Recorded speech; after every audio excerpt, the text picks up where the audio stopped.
कुएं के अंदर भूतिया लड़की। गांव के किनारे एक पुराना कुआं था जिसके बारे में कहा जाता था कि वह श्रापित है। लोग उस कुएं के पास जाने से डरते थे क्योंकि वहां अजीब अजीब सी आवाजें सुनाई देती थीं। रात का समय था और चांदनी रात ने पूरे गांव को एक रहस्यमयी रोशनी में भर दिया था। राघव, जो हमेशा से डरावनी कहानियों का दीवाना था, दोस्तों के साथ शर्त लगाकर उस कुएं के पास गया। जैसे ही वह कुएं के पास पहुंचा, उसे अंदर से किसी लड़की के रोने की आवाज सुनाई दी। कौन है वहां? राघव ने साहस जुटाकर पूछा, लेकिन जवाब में सिर्फ एक ठंडी हवा का झोंका और रोने की गूंज सुनाई दी। उसके दोस्तों ने डर डर के मारे वहां से भागने का फैसला किया, लेकिन राघव ने नीचे झांकने की ठानी। जैसे ही उसने अपनी टॉर्च की रोशनी कुएं में डाली, उसने एक सफेद साड़ी में लिपटी लड़की को देखा। उसका चेहरा धुंधला और आंखें लाल थी। मुझे बचाओ, लड़की ने धीमी आवाज में कहा। राघव ने डरते हुए उसे बाहर निकालने की कोशिश की। जैसे ही उसने कुएं में रस्सी डाली, अचानक लड़की ने तेज आवाज में हंसना शुरू कर दिया। उसकी हंसी इतनी डरावनी थी कि राघव के होश उड़ गए। राघव के कदम पीछे हटने लगे, लेकिन तभी कुएं के पानी से एक हाथ निकला और उसने राघव को पकड़ लिया। तुम भी अब यहीं रहोगे, वह लड़की चीखी। अगले दिन गांव वालों ने कुएं के पास राघव के जूते और उसकी टॉर्च पड़ी हुई देखी, लेकिन राघव का कोई नामो निशान नहीं था। कहते हैं कि अब जब भी कोई उस कुएं के पास जाता है तो वहां से एक लड़की की हंसी और किसी के रोने की आवाज आती है। गांव वाले मानते हैं कि राघव भी उस कुएं का हिस्सा बन चुका है। क्या आप उस कुएं के पास जाना चाहेंगे? मीरा ने साहस दिखाते हुए गांव के मुखिया से सामना करने की ठानी। वह जानती थी कि यह आसान नहीं होगा, क्योंकि मुखिया गांव का सबसे ताकतवर और प्रभावशाली व्यक्ति था, लेकिन वह राघव और उस भूतिया लड़की को न्याय दिलाने के लिए दृढ़ थी। अगली सुबह मीरा ने गांव वालों को इकट्ठा किया और पूरे किस्से का खुलासा किया। उसने बताया कि कुएं में रहने वाली आत्मा किसी और की नहीं, बल्कि मुखिया की पापों का नतीजा है। पहले तो गांव वाले उसकी बातों को अंधविश्वास मानकर हंसने लगे, लेकिन जब मीरा ने कुएं में सुनी बातों और बाबा के श्राप की कहानी साझा की, तो गांव वालों के बीच फुसफुसाहट शुरू हो गई। मुखिया, जो वहीं मौजूद था, पहले हंसा और बोला, यह सब बकवास है। मैं ऐसी किसी भी लड़की को नहीं जानता। यह मीरा सिर्फ मेरे खिलाफ झूठ फैला रही है। लेकिन मीरा ने उसकी ओर देखा और कहा, अगर ये झूठ है तो आज रात तुम हमारे साथ उस कुएं तक चलोगे। वहां सच्चाई खुद ब खुद सामने आ जाएगी। मुखिया को मीरा की चुनौती स्वीकार करनी पड़ी। वह जानता था कि गांव वालों के सामने मना करना उसकी छवि खराब कर सकता है। कुएं के पास की रात। अंधेरी रात में गांव के लोग, मीरा और मुखिया कुएं के पास इकट्ठा हुए। बाबा ने सबको चेतावनी दी कि जो कुछ भी होगा वे घबराएं नहीं। मीरा ने फिर से उस आत्मा को पुकारा। कुछ ही पलों में हवा सर्द हो गई और कुएं से सफेद साड़ी में लिपटी वह आत्मा प्रकट हुई। इस बार उसकी आंखों में आंसुओं के साथ गुस्से की ज्वाला भी थी। उसने मुखिया की ओर इशारा करते हुए कहा, यही है वह व्यक्ति जिसने मुझे धोखा दिया। यही है जिसने मुझे मरवाया। मुखिया का चेहरा पीला पड़ गया। उसने झूठ बोलने की कोशिश की, लेकिन आत्मा ने अपनी कहानी को विस्तार से सुनाना शुरू कर दिया। उसने बताया कि कैसे मुखिया ने प्यार का नाटक कर उसे अपने साथ जोड़ लिया, और जब वह गर्भवती हुई तो अपनी इज्जत बचाने के लिए उसे मार डाला। गांव वाले मुखिया की सच्चाई जानकर भड़क उठे। उन्होंने उसी समय मुखिया को पकड़कर पंचायत में ले जाने का फैसला किया। आत्मा ने धीमे स्वर में कहा, अब मुझे न्याय मिला।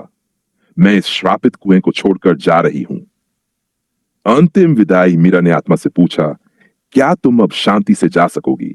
आत्मा ने कहा, तुम्हारी हिम्मत के कारण यह मुमकिन हुआ। मेरी आत्मा अब मुक्त है, लेकिन याद रखना, बुराई को कभी चुपचाप सहन मत करना। आत्मा गायब हो गई और कुएं का पानी शांत हो गया। मुखिया को गांव वालों ने कानून के हवाले कर दिया। नया सवेरा। अब गांव वाले बिना डर के कुएं के पास जा सकते थे। मीरा ने दिखा दिया कि साहस और सच्चाई के सामने कोई भी अंधकार ज्यादा देर तक टिक नहीं सकता। यह कहानी हमें सिखाती है कि न्याय के लिए लड़ने वाले को अंततः सफलता मिलती है। मुखिया को पुलिस के हवाले कर दिए जाने के बाद गांव में एक नई शुरुआत हुई। लोग अब पहले की तरह भयभीत नहीं थे। कुएं के पास की जगह को साफ किया गया और वहां एक छोटा मंदिर बनवाया गया, ताकि उस आत्मा को हमेशा शांति और सम्मान दिया जा सके। लेकिन कहानी यहीं खत्म नहीं हुई। रहस्यमयी घटनाएं। कुछ दिनों बाद गांव में अजीब घटनाएं फिर से होने लगीं। रात के समय कुएं के पास से किसी के रोने की आवाजें सुनाई देने लगीं। गांव के एक चरवाहे ने दावा किया कि उसने फिर से सफेद साड़ी में एक परछाई को कुएं के पास देखा है। मीरा को जब इस बारे में पता चला तो वह परेशान हो गई। वह सोचने लगी, आखिर क्यों आत्मा वापस आई है? क्या अब भी कोई अधूरी बात बची है? वह बाबा के पास गई और सब कुछ बताया। बाबा ने गहरी सांस लेते हुए कहा, शायद आत्मा ने तुम्हें कुछ नहीं बताया हो, या फिर उसका श्राप पूरी तरह खत्म नहीं हुआ। तुम्हें फिर से कुएं के पास जाना होगा और उससे जवाब मांगना होगा। एक और रहस्य। मीरा ने अपनी हिम्मत को फिर से इकट्ठा किया और रात को अकेले कुएं के पास गई। जैसे ही उसने वहां पहुंचकर आत्मा को पुकारा, ठंडी हवा का झोंका महसूस हुआ। सफेद साड़ी में वह लड़की फिर से प्रकट हुई, लेकिन इस बार उसका चेहरा पहले से भी ज्यादा उदास था। मीरा ने पूछा, तुम्हें न्याय मिल चुका है, फिर क्यों तुम अभी भी यहां हो? लड़की ने दर्द भरी आवाज में कहा, मेरा बदला पूरा हो गया, लेकिन मैं अब भी बंधी हुई हूं, क्योंकि मेरी हत्या में सिर्फ मुखिया ही नहीं, कुछ और लोग भी शामिल थे। जब तक वे सब सजा नहीं पाएंगे, मैं मुक्त नहीं हो सकती। मीरा चौंक गई। उसने आत्मा से पूछा, कौन है वे लोग? मुझे उनके नाम बताओ। लड़की ने कहा, वे मुखिया के साथी थे। उन्होंने मेरी हत्या में उसका साथ दिया। वे अब भी गांव में हैं और मासूम लोगों के बीच छिपकर जी रहे हैं। नए दुश्मन।